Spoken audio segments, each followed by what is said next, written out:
안녕하세요. 오늘 이 시간에는 대지만 경매에 나온 물건을 분석하는 시간을 갖고자 합니다.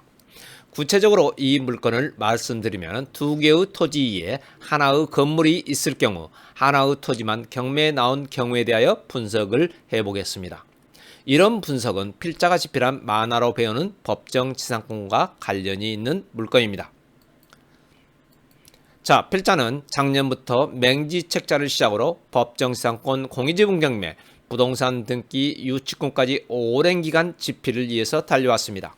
아직 여러분들은 보실 수가 없겠지만은 필자가 집필한 만화로 배우는 MPL 책자가 이제 출판사 윤정기에서 돌아가기 시작했습니다. 하루 이틀 뒤에는 이 책자를 만나볼 수가 있겠습니다. 아울러 필자는 그간 학원에서 강의 교재로 사용되고 있는 경매 강의 노트를 만화로 출판하기 위해서 작업을 하고 있습니다. 이 책도 금년 2월 중에는 출판이 완료될 예정입니다. 자, 필자는 현재 의정부에서 세형 경매 학원을 운영하면서 강의를 하고 있습니다. 강의와 관련해서 많은 분들이 전화로 문의를 하시는데 학원 등록 여부와 관계없이 한번 들어보시는 것은 언제든 환영합니다. 매 강의는 강의 교재로 1시간 내지 1시간 10분 정도를 강의하고 나머지 시간은 현재 경매가 진행되고 있는 물건을 8건에서 10건 정도를 분석해드리고 있습니다. 자, 현재 코로나19로 인하여 전체적인 학원 수업을 직접 학원에 나와서 듣는 대면 강의와 줌 프로그램을 통한 인터넷 강의를 하고 있습니다. 이와 관련하여 여러분들께 몇 가지 알려드리고자 합니다. 타 지역에 계시는 분들이 필자가 진행하는 줌 강의를 듣고자 하시는 분들은 카카오톡 오픈 채팅에서 OK 경매를 검색하셔서 필자에게 연락해 주시거나 학원 전화로 연락을 주시면 됩니다. 강의 시간은 매주 화요일과 목요일 오후 7시부터 9시까지며 강의실 오픈은 강의 당일 오후 6시 반에 오픈합니다. 자, 줌을 통한 인터넷 강의는 올 수강료를 10만원으로 하고 있으며 수강 신청하신 분에게는 기본 교재를 무료로 택배 발송해드리고 있습니다. 또한 1년을 수강 신청하신 분에게는 100만원에 해드리고 기본 교재 및 필자가 집필한 도서 7권을 무료로 택배 발송해드리고 있습니다. 기존에 1년 수강 신청하신 분들에게는 며칠 내로 발간되는 필자의 도서를 추가로 택배 발송해 드리겠습니다. 필자가 진행하는 줌 강의를 듣고자 하시는 분들은 카카오톡 오픈 채팅방에서 OK 경매를 찾아와서 신청하셔도 되고 학원 전화로 신청하셔도 됩니다. 자, 오늘 분석할 물건은 인천지방법원 2020 타경 15203호 1번 물건입니다. 이 물건은 건물은 제외하고 토지만 나온 경매 물건입니다. 그러므로 주의사항에 법정지상권 입찰 외란 문구가 있습니다. 참고로 아래 사례는 지지옥션 경매 사이트에서 발췌한 내용임을 알려드립니다.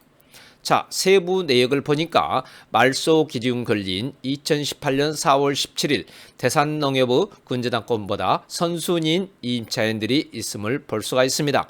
그러나 어쩌면 이 물건에서는 이런 임차인들은 별 문제가 되지 않을 수가 있습니다.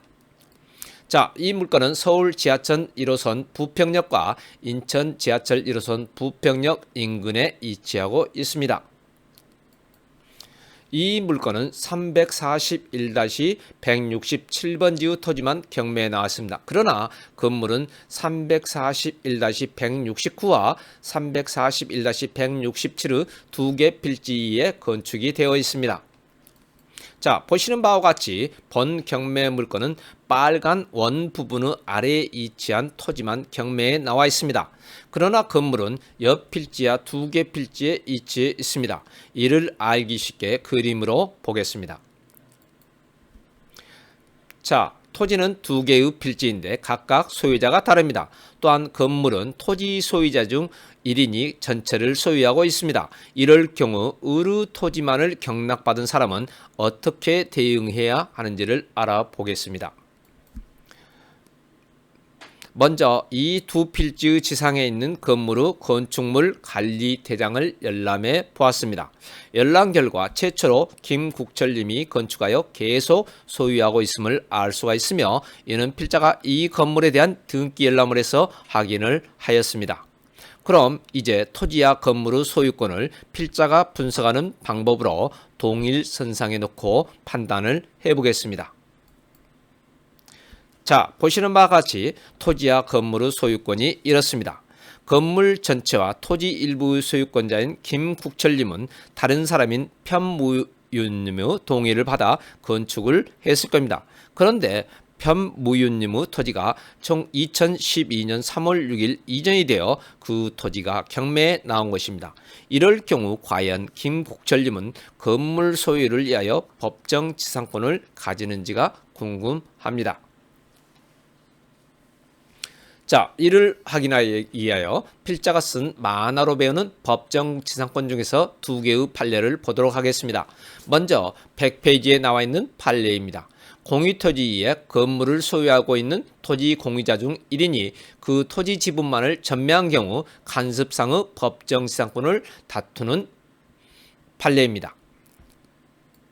자, 대법원 1987년 6월 23일 선고 86-2188 판결입니다. 이 판례는 당초 아버지가 소유한 토지에 피고인 아들이 아버지의 승낙을 받고 건축을 하였습니다. 그 아버지가 사망하게 되자 그 토지를 자녀들이 상속을 하였고 그 토지 전부를 매도하여 최종적으로 옹고가 토지를 소유하게 되었습니다. 이에 토지 전체를 매입한 옹고는 건물 소유자인 피고를 상대로 건물 철거 소송을 하게 되었습니다. 자, 당초 이 판결의 원심에서는 간섭법상의 법정 지상권을 인정을 했습니다. 그 이유는 건물의 소유자인 피고도 토지의 일부 소유자였기 때문이라고 그렇게 판결한 것 같습니다. 그러나 대법원의 판결은 전혀 다르게 나왔습니다. 즉 대법원 판결은 당해 토지 자체에 관하여 건물의 소유를 위한 간섭상의 법정 지상권이 성립된 것으로 보게 된다면 이는 마치 토지 공유자의 1인으로 하여금 다른 공유자의 지분에 대하여서까지 지상권 설정의 처분행위를 허용하는 셈이 되어 부당하다. 그러므로 이런 경우 간섭법상 법정 지상권이 성립된다고 볼 수 없다고 판단하였습니다. 자, 이제 다른 판결을 하나 더 보겠습니다. 필자의 책자 104페이지에 나와 있는 내용입니다. 이 판결은 토지 공유자의 한 사람이 공유자의 지분 과반수 동의를 얻어 건물을 신축한 후 토지와 건물의 소유자가 달라진 경우 간섭상의 법정 지상권은 어떻게 되느냐입니다. 자, 대법원 1993년 4월 13일 선고 92-55,756 판결입니다. 갑을병이 토지를 공유하던 중 갑이 을의 동의를 얻어 건물을 신축하였고 그 병이 자신의 지분을 정에게 매도하자 정이 공유물 분할 청구를 하여 형식적 경매가 진행되었습니다. 그 토지를 경락받은 정이 건물 소유자인 을을 상대로 건물 철거 소송을 하게 된 사례입니다. 이 판결도 앞에서 본 판결과 동일합니다. 피고, 즉 건물 소유자의 법정 지상권을 인정하게 된다면 토지 공유자 1인으로 하여금 자신의 지분을 제외한 다른 공유자의 지분에 대하여서까지 지상권 설정의 처분 행위를 허용하는 셈이 되어 부당하다고 판단했습니다.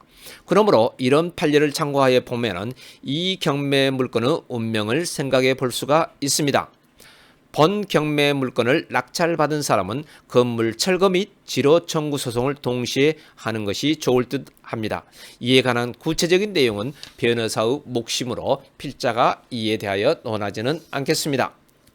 자, 오늘 이 시간에는 법정 지상권이 있는 물건을 분석하는 방법에 대하여 알아보았습니다. 이제 방송을 마치기 전에 여러분들이 방송을 원하시는 내용이나 주제 또는 사건 번호를 올려주시면 가능하면 방송을 해드리겠고 이렇게 올리시기 전에 구독과 좋아요를 꾹 눌러주시길 바랍니다. 또한 필자가 오픈한 줌 강의를 수강하실 분들은 카카오톡 오프 채팅 OK 경매에서 신청을 하시거나 전화로 신청을 하시면 됩니다. 아울러 필자가 강의하고 있는 의정부 세영 경매학원에 들리실 기회가 된다면 실제 강의를 한번 들어보시는 것도 환영합니다. 자, 이상으로 마치겠습니다. 감사합니다.